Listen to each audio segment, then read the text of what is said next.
నమస్తే welcome to shadow news. ముందుగా బులెటిన్లోని headlines చూద్దాం. ప్రపంచ జనాభా దినోత్సవంలో చంద్రబాబు కీలక వ్యాఖ్యలు. జనాభా భారం కాదు, జనమే ఆస్తి అని వెల్లడి. ఎక్కువ మంది పిల్లలు ఉంటే కొన్ని దేశాల్లో అద్దెకి ఇస్తున్నారని వ్యాఖ్య. ప్రతిపక్ష నగదు బహుమతి ఇస్తున్నారని తెలిపిన సీఎం.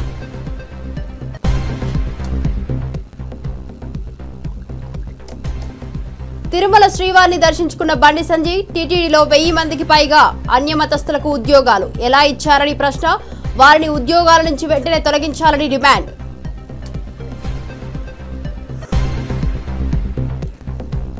హైదరాబాద్ లో రాజ్య భాషా విభాగ స్వర్ణోత్సవ వేడుకలు. హాజరైన AP deputy CM Pawan Kalyan. Hindi దేశ భాష అని వెల్లడి. హిందీ నేర్చుకుంటే మరింత బలపడతామని స్పష్టీకరణ.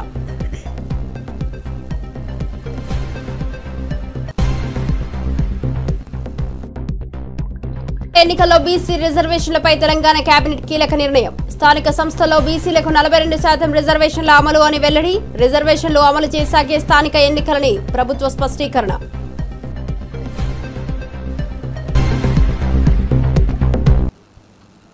డీటెయిల్ చూస్తే కాళేశ్వరంపై సంచలన వ్యాఖ్యలు చేసిన హరీష్. కాళేశ్వరం బిల్లు వివాదంపై మంత్రి హరీష్ రావు స్పందించారు. తన దగ్గర ఉన్న పూర్తి సమాచారం అన్ని ఆధారాలతో సహా కమిషన్కు అందించారని తెలిపారు. బ్యారేజ్లపై 6 సార్లు కేబినెట్, 3 సార్లు శాసనసభ ఆమోదం పొందిందని స్పష్టం చేశారు. ప్రభుత్వ నివేదికలు తమకు ఇవ్వాలని కోరినట్లు చెప్పారు. కృష్ణాలో కూడా ఏమంటాడు, 500 చాలని రేవంత్ రెడ్డి అన్నాడు. ఉత్తమ్ కుమార్ రెడ్డి నిన్న మాట్లాడినప్పుడు ఏమన్నాడో చూడండి. నిన్న పీపీటీలో ఉత్తమ్ కుమార్ రెడ్డి ఏమంటాడు, 573 టీఎంసీల కోసం ట్రిబ్యునల్ ముందు మా న్యాయవాదులు వీరోచిత పోరాటం చేస్తుండ్రు అన్నాడు. నేను రేవంత్ రెడ్డి అజ్ఞాని అనుకున్నా గానీ ఉత్తమ్ కుమార్ రెడ్డి కూడా ఇంత పైలట్ చదువుకున్నడివి, కనీసం 20 నెలలైంది నువ్వు నీళ్ల మంత్రి అయి, గది కూడా అవగాహన తెచ్చుకోకపోతే నేను బాధపడతా ఉన్నా, చింతిస్తా ఉన్నా. ఎందుకు ఈ మాట అంటున్నా అంటే, ట్రిబ్యునల్ ముందు మన అడ్వకేట్లు 763 టీఎంసీలకు వాదనలు వినిపిస్తున్నారు. తెలంగాణ హక్కు 763 టీఎంసీలని ట్రిబ్యునల్ ముందు కృష్ణానది హక్కుల కోసం మన న్యాయవాదులు, మన ఇరిగేషన్ శాఖ పోరాటం చేస్తే 500 చాలని ముఖ్యమంత్రి అంటాడు, 573 చాలని నీళ్ల మంత్రి అంటాడు. మీరు అసలు ఏం మాట్లాడుతున్నారు? అంటే మీ మాటలు ఈ రాష్ట్ర ప్రయోజనాలకు గొడ్డలు పెట్టు. నష్టం జరుగుతాయి ఈ రాష్ట్రానికి, అన్యాయం చేస్తా ఉన్నారు ఈ రాష్ట్రానికి. ఏంది మీరు అసలు చంద్రబాబు నాయుడు చెప్పినట్టు పనిచేస్తుండ్రా, ఈ రాష్ట్రం కోసం పనిచేస్తుండ్రా? 500 చాలు, 573 చాలు అనేటువంటి మాటలు అజ్ఞానంతో కూడినటువంటి మాటలు. మన న్యాయవాదులు 763 టీఎంసీల కోసం పోరాటం చేస్తున్నారు. ఇంకోసారి అజ్ఞానాన్ని వీడండి, బాగా చదువుకొని డిపార్ట్మెంట్ తో మాట్లాడి మీరు మాట్లాడండి. కృష్ణాలో కూడా ఏమంటాడు, 500 చాలని రేవంత్ రెడ్డి అన్నాడు. ఉత్తమ్ కుమార్ రెడ్డి నిన్న మాట్లాడినప్పుడు ఏమన్నాడో చూడండి. నిన్న పీపీటీలో ఉత్తమ్ కుమార్ రెడ్డి ఏమంటాడు, 570 టీటీడీలో అన్యమతస్థులకు ఉద్యోగాలు ఇవ్వడం సరికాదని కేంద్ర మంత్రి బండి సంజయ్ తీవ్రంగా మండిపడ్డారు. ఇది హిందువుల ఆస్తి హక్కుగా పేర్కొన్నారు. ఇతర మతస్థుల వల్ల ఆచార వ్యవహారాల్లో ఇబ్బందులు వస్తున్నాయని వ్యాఖ్యానించారు. వెంటనే అడ్డుకట్ట వేయాలని డిమాండ్ చేశారు.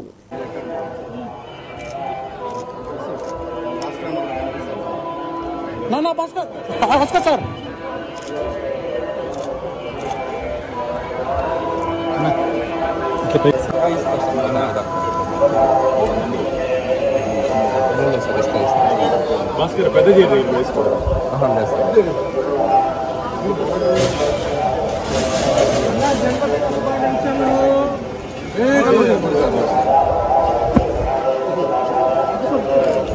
ఫోటో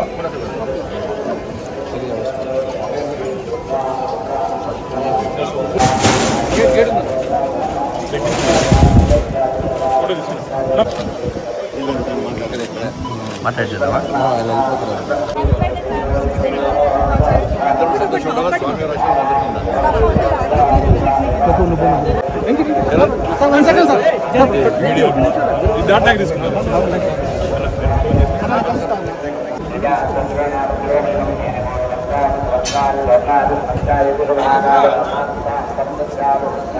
కార్లో మెట్లు దగ్గర చెప్పేసి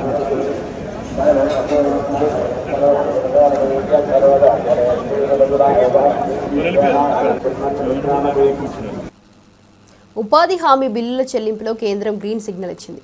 గత వైసీపీ సర్కార్ సమయంలో నిలిపిన 3.5 లక్షల పనులకు బిల్లులు ఇవ్వాలని అంగీకరించింది. ఎన్డీఏ కూటమి ఏడాది పాటు కేంద్రాన్ని ఒప్పించినట్టు తెలుస్తోంది. 180 కోట్ల బిల్లులకు చెల్లింపు శాశ్వతం అయింది. కోట్ల రూపాయల వర్క్ చేసినటువంటి కాంట్రాక్టర్ని జగన్మోహన్ రెడ్డి గారి ప్రభుత్వం వచ్చిన తర్వాత వర్కులు చేయలేదు అని చెప్పి ఒక కక్ష సాధింపుతో ఆ వర్కులన్నింటినీ క్లోజ్ చేశారు. అప్పటి నుంచి సాఫ్ట్వేర్ కూడా అంతా మారిపోయింది.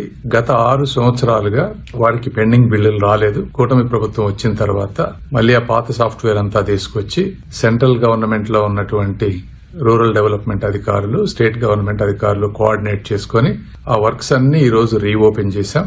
ఈ వర్కులకు సంబంధించి 180 కోట్ల రూపాయలు పెండింగ్ సెంట్రల్ గవర్నమెంట్ నుంచి స్టేట్ గవర్నమెంట్ కు వస్తుంది. స్టేట్ గవర్నమెంట్ కొంత మ్యాచ్ చేసి ఈ పెండింగ్ బిల్లులన్నీ కూడా విత్ ఇన్ 30 days లో కాంట్రాక్టర్లందరికీ వెళ్లే విధంగా ఈ రోజున నిర్ణయం తీసుకున్నారు. ఇది చాలా కష్టమైనది. 6 సంవత్సరాల క్రితం జరిగిన వాటన్నిటికీ ఓపెన్ చేయడం అనేది చాలా కష్టతరమైన పని అయినా కూడా సెంట్రల్ గవర్నమెంట్ లో ఉన్నటువంటి అధికారులందరూ కూడా ఈ రోజు ఉన్నటువంటి ఒక గొప్ప స్టేట్ కి సెంటర్ కు ఉండేటువంటి ఒక రిలేషన్ వల్ల వాళ్ళందరూ ఓపికతోటి అన్ని విని దాదాపు 4,30,000 వర్కులు పెడితే అందులో ఒక 60,000-70,000 వర్కులకు కొంచెం ప్రాబ్లమ్స్ ఉన్నాయని చెప్పి అవి తీసేసి 3,50,000 వర్కులు ఎవరైతే వర్కులు చేశారో వాళ్ళందరికీ ఈ రోజున కూటమి ప్రభుత్వం డబ్బులు ఇచ్చేటువంటి పరిస్థితి.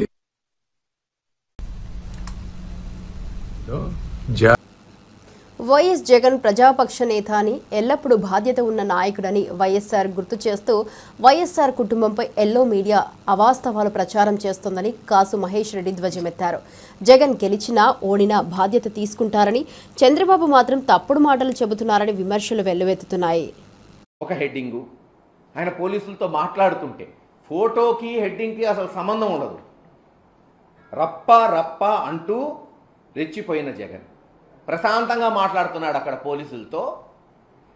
వీళ్ళు మటుకు వీళ్ళేదో ఇన్నట్టు పక్క నుండి విలేకరులు వీళ్ళకే వినపడేటట్టు, మరి అక్కడ ఇన్ని కెమెరాలు ఉన్నాయి, ఇన్ని మైకులు ఉన్నాయి, వాళ్ళెవ్వరికీ వినపడింది వీళ్ళొక్కళ్ళకి వినపడిందంట.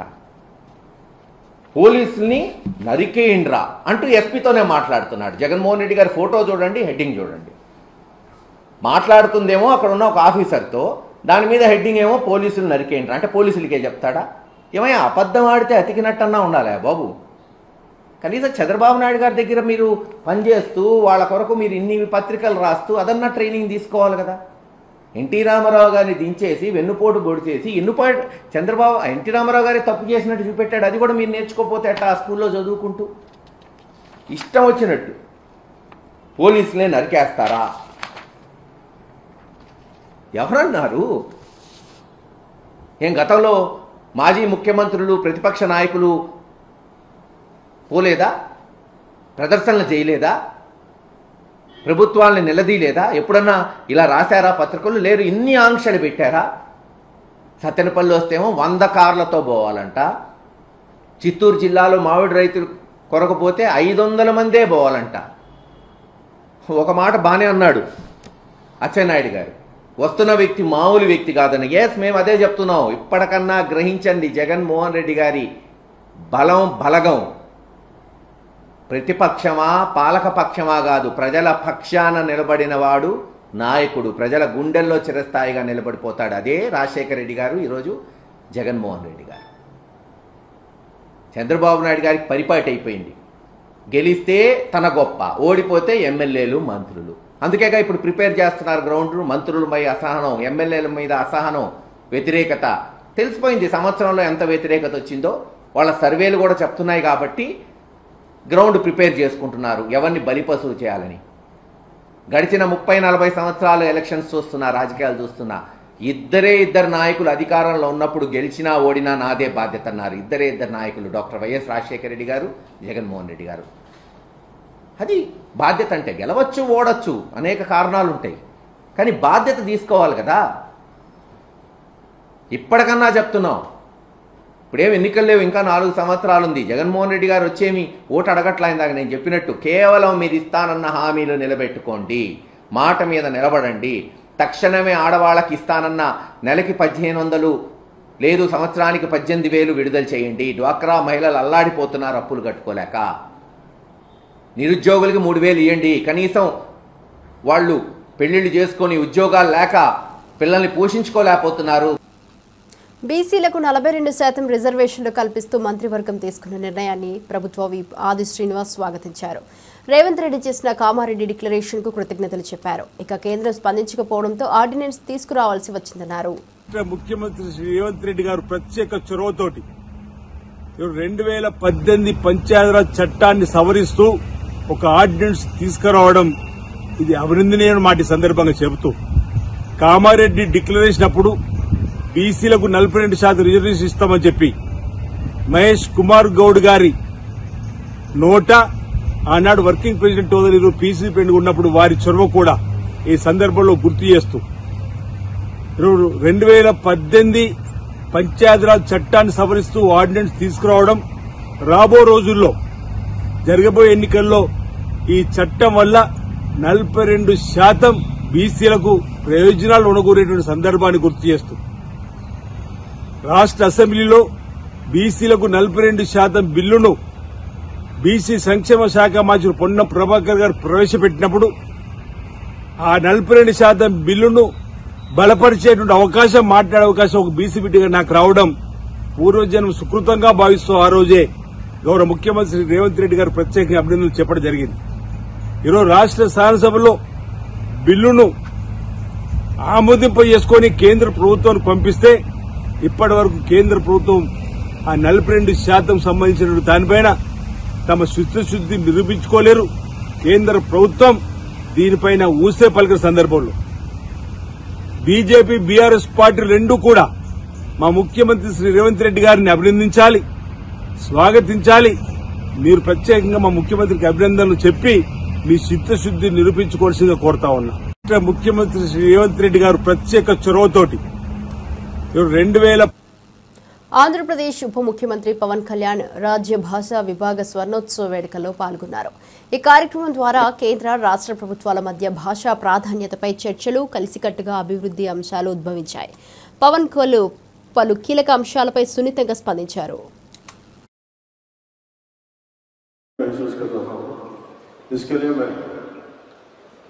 प्रधानमंत्री श्री नरेंद्र मोदी जी का विशेष आभारी हूँ। उनकी हिंदी सेवा और सभी मातृभाषाओं के प्रति सम्मान भाव के लिए मैं हृदय से कृतज्ञ हूँ। मैं माननीय गृहमंत्री श्री अमित शाह जी का हार्दिक आभारी हूँ। मैं इस कार्यक्रम के मुख्य अतिथि माननीय केंद्रीय कोयला एवं खान मंत्री श्री किशन रेड्डी जी तथा राज्यसभा के उप सभापति महोदय श्री हरिवंश जी का हार्दिक स्वागत करता हूँ। मंच पर आसीन सभी गणमान्य अतिथियों, हिंदी शिक्षाविद प्रोफेसर माणिक्यांबा जी, प्रोफेसर अनंत कृष्णन जी, अंशली आर्या जी एवं सभागार में उपस्थित सभी लोगों का हार्दिक स्वागत करता हूँ। मैं आप सभी को राजभाषा विभाग स्वर्ण जयंती समारोह की हृदय से बधाई व शुभकामनाएं देता हूँ। साथ ही मैं पूरे देशवासियों को इस हिंदी दिवस की हार्दिक शुभकामनाएं देता हूँ। हमारा भारत विविधताओं का देश है। अलग अलग संस्कृति और भाषाओं से बना है, लेकिन फिर भी हम एक हैं। और इसका सबसे बड़ा कारण है भाषा से जुड़ी हमारी एकता।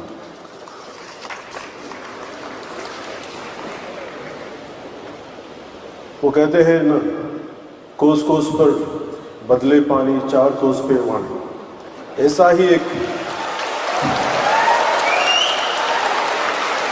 एक उदाहरण नॉर्थ ईस्ट में अरुणाचल प्रदेश का है, जहां 50 से ज्यादा ट्राइबल लैंग्वेज बोली जाती है, पर एक कॉमन भाषा के रूप में हिंदी उन्हें जोड़ती है।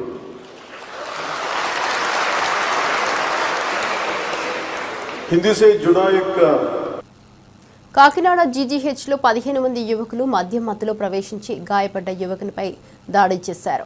రెండు వర్గాల మధ్య ఘర్షణ తర్వాత ఆసుపత్రిలో వాగ్వాదం, భయోందరణ చోటు చేసుకుంది. పోలీసులు యువకులను అదుపులోకి తీసుకున్నారు.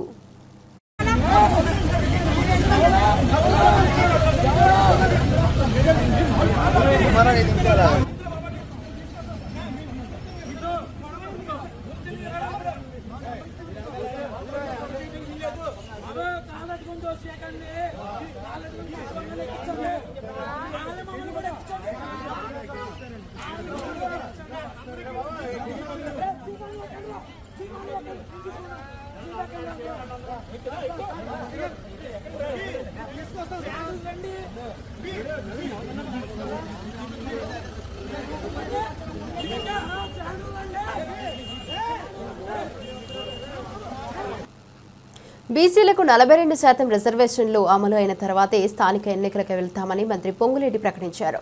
2018 చట్ట సవరణ, కులగణన పూర్తి వంటి అంశాలపై సమీక్ష చేశామని వెల్లడించారు. దేశానికి ఆదర్శంగా తెలంగాణ నిలిచిందన్నారు. విధి విధానాలన్నీ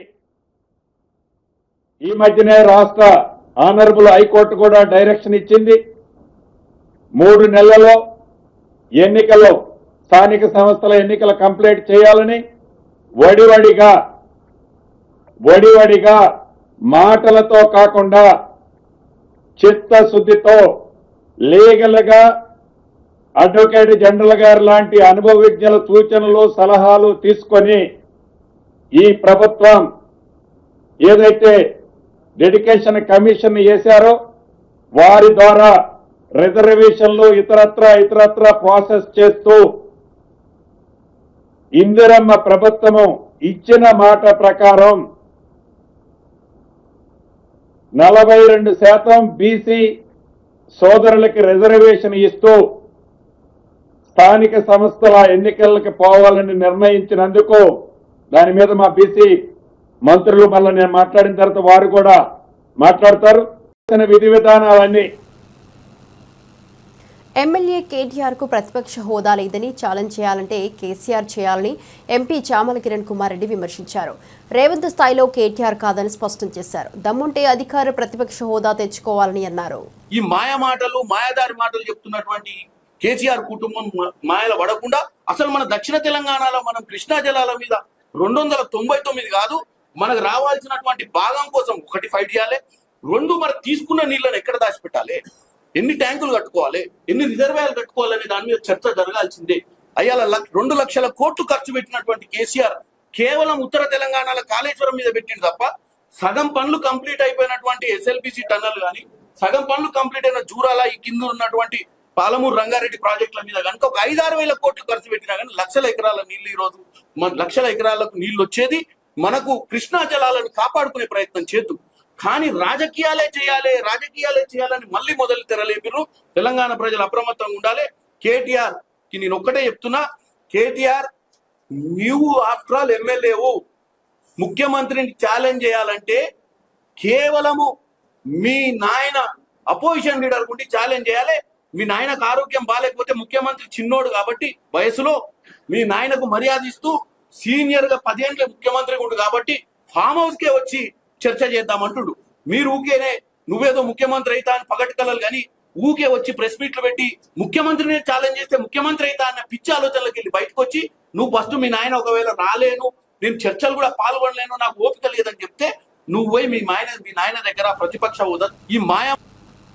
ఆంధ్రప్రదేశ్ సచివాలయం సమీపంలో జరిగిన ప్రపంచ జనాభా దినోత్సవ వేడుకలకు ముఖ్య అతిథిగా సీఎం చంద్రబాబు హాజరయ్యారు. జనాభా సవాళ్లపై ప్రభుత్వ చర్యలు, విద్య, ఆరోగ్యంపై ఆయన కీలక సూచనలు చేశారు.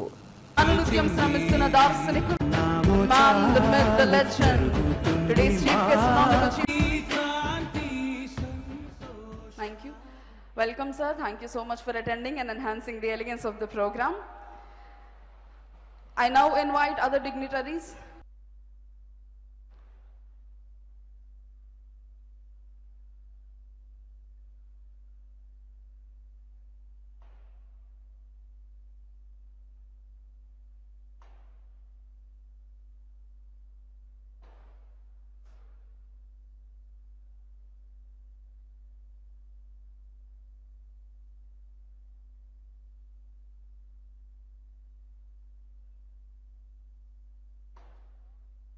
చూస్తే పిల్లలు స్కూల్ వెళ్ళే వరకు చైల్డ్ కేరే సేవలు అందిస్తుంది.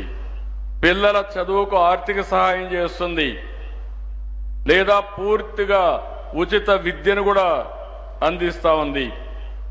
ఫ్యామిలీ ఫ్రెండ్లీ పని విధానాల పేరుతో కుటుంబానికి అనువుగా జాబ్ చేసే విధానాన్ని మార్చే పరిస్థితి తీసుకొచ్చారు. ఇప్పుడు కూడా మన వాళ్ళు చాలా మంది సజెషన్ ఇచ్చే పరిస్థితికి వచ్చారు. ఎక్కువ మంది పిల్లలుంటే ఇల్లు కట్టుకోవడానికి ఆర్థిక సహాయంతో పాటు తక్కువ రెంట్తో అద్దెకు కూడా ఇండ్లు ఇచ్చే పరిస్థితికి వచ్చారు. ఇంకో పక్క దక్షిణ కొరియా మీరు ఒకసారి చూస్తే పిల్లలు కన్న వారికి నెలవారీగా ప్రత్యక్ష నగదు బహుమతులు ఇస్తున్నారు. వివాహం కాన్పులకు సహాయం చేస్తున్నారు. ఐవీఎఫ్ గర్భధారణకు ఆర్థిక సహాయం చేస్తున్నారు. సింగపూర్ను చూస్తే బేబీ బోనస్ స్కీమ్ కింద పుట్టిన ప్రతి శిశువు కోసం కొంత డబ్బుల్ని బహుమానంగా ఇస్తున్నారు. పిల్లలు కనే వారికి మ్యాథ్స్ సేవింగ్స్ కింద ప్రభుత్వ సొమ్ము కూడా ఇచ్చి పిల్లల ఖాతాలో అకౌంట్లు వేస్తున్నారు. ఫ్రాన్స్లో చూస్తే చైల్డ్ అలవెన్స్ కింద 2 లేదా అంతకంటే ఎక్కువ పిల్లలున్న కుటుంబాలకి ప్రత్యేక ప్యాకేజీలు ఇస్తున్నారు. ఫ్రెండ్లీ వర్క్ పాలసీల కింద మహిళల్ని పని సమయాలు కుటుంబానికి అనుగుణంగా మార్పులు తీసుకొచ్చారు. రష్యా రెండవ బిడ్డను కంటే పెద్ద మొత్తంతో నగదు అందజేసే పరిస్థితికి వచ్చారు. ఫ్రీ హెల్త్ కేర్ కింద గర్భిణీలకు ఉచిత వైద్య సదుపాయం ఎన్ని కల్పిస్తున్నారు. హంగేరీ 4 లేదా అంతకంటే ఎక్కువ మంది పిల్లలుంటే కుటుంబాలకు జీవితాంతం ఆదాయ పన్ను రద్దు చేస్తున్నారు. పెద్ద కుటుంబాలకు ఉచితంగా కార్లు పంపిణీ చేస్తున్నారు. ఈరోజు చైనా చూస్తే 12 లక్షలు 2 మంది కంటే 2 పిల్లలుంటే 12 లక్షలు డబ్బులు. శాసన మండలిలో ప్రతిపక్ష నేత మధుసూదనాచారి మాట్లాడుతూ బీసీలకు 42% రిజర్వేషన్లు ఇవ్వకపోతే ప్రభుత్వానిదే బాధ్యత అని హెచ్చరించారు. ఘరానా మోసం కుట్రగా కాంగ్రెస్ చర్యలు అభివర్ణించారు. కోటా అమలు చేయకపోతే ఉద్యమాలు తప్పవని చెప్పారు. ఓట్లు కొల్లగొట్టడం కోసం ఆ రోజు ఇచ్చినటువంటి హామీ మేము అధికారంలోకి వస్తే 42% రిజర్వేషన్లు అమలు చేస్తామనేటువంటి హామీ. ఈ 2 సంవత్సరాల కాలం దాదాపు కాంగ్రెస్ అధికారంలోకి వచ్చి 20 మాసాలు గడుస్తూ ఉన్నది. మొదట్లో వాళ్ళు చెప్పింది అధికారంలోకి వచ్చినటువంటి మరుక్షణంలోనే ఈ ప్రక్రియ ప్రారంభిస్తూ ఉన్నారు. ఈ రోజు నిన్నటి నిర్ణయం తర్వాత కనబడుతున్నది ద్రోహంతో కూడుకున్నటువంటి కుట్ర. 20 మాసాల కాలంలో ప్రతి సందర్భంలో కూడా ద్రోహం చేసింది. మేము అనేక సందర్భాల్లో చెప్పినాం. దేశంలో జరిగినటువంటి రిజర్వేషన్ల విషయంలో వివిధ రాష్ట్రాలు చేసినటువంటి ప్రయత్నాలు, కోర్టుల పరంగా ఎదురైనటువంటి ప్రతిబంధకాలను కూడా వారి దృష్టికి తీసుకొస్తే మేము వీటన్నిటిని అధిగమించి తప్పకుండా తూచా తప్పక 42% రిజర్వేషన్లు అమలు చేసి తీరుతామన్నారు. శాసన మండలి శాసనసభల్లో బిల్లును పాస్ చేసుకున్నప్పుడు కూడా అనుసరించాల్సినటువంటి విధానం గురించి మా సలహాలు కూడా ఇవ్వడం జరిగింది. కాంగ్రెస్ పార్టీ రాష్ట్రంలో అధికారంలో ఉంది. ఏం చేసిండ్రు ఈ 3 మాసాల కాలంలో? కాంగ్రెస్ పార్టీ పరమైనటువంటి ఎంపీల సమావేశాలు ఏర్పాటు చేసి ఢిల్లీ పైన కేంద్రం పైన ఒత్తిడి తీసుకొచ్చేటువంటి ప్రయత్నం ఏమైనా చేసిందా అంటే తూతూ మంత్రంగా ఇవాళ జరిగింది, నిన్న జరుగుతున్నది అంతా కూడా బీసీలకు ద్రోహం చేసేటువంటి దుర్మార్గపు వైఖరే కాంగ్రెస్ పార్టీ వైఖరిగా కనబడుతున్నటువంటి సందర్భంగా బీఆర్ఎస్ పార్టీగా మేము ముక్త కంఠంతో డిమాండ్ చేస్తున్నాం. మీరిచ్చినటువంటి హామీని అమలు చేయమంటున్నాము. మేమేం కొత్త కోరికలు కోరట్లేదు. మీరు తెలిసి కావాలని. కాంగ్రెస్ పార్టీ అంటే దేశాన్ని సుదీర్ఘకాలం పాలించినటువంటి పార్టీ. న్యాయపరమైనటువంటి చిక్కులు ఎదురైనప్పుడు ఏ రకంగా అధిగమించాలి అనేటువంటి విషయంలో సుదీర్ఘమైనటువంటి అనుభవం ఉండి మళ్ళీ మీనమేషాలు లెక్క పెడుతూ బీసీలకు ద్రోహం చేసేటువంటి చర్యలు కనబడతా ఉన్నాయి. కాబట్టి బీసీ కమిషన్ వేసిండ్రు. కాంగ్రెస్ ప్రభుత్వం బీసీలను మోసం చేస్తోందని విమర్శలు వెల్లువెత్తుతున్నాయి. కేంద్రం వద్ద బీసీ బిల్లుపై ఎలాంటి చర్చలు జరగలేదని ఆరోపిస్తున్నారు. 9వ స్కెడ్యూల్లో పెట్టకుండా రిజర్వేషన్ల అమలు ఎలా సాధ్యమని ప్రశ్నలు తలెత్తాయి. చట్టబద్ధత లేనిదే అమలు జరగదని తేల్చేశారు. డెడికేటెడ్ కమిషన్ వేసి ఆ తర్వాత అసెంబ్లీలో పెట్టలేదని మేమందరం కూడా అన్ని సంఘాలు మేమందరం కొట్లాడితే అసెంబ్లీ పెట్టింది.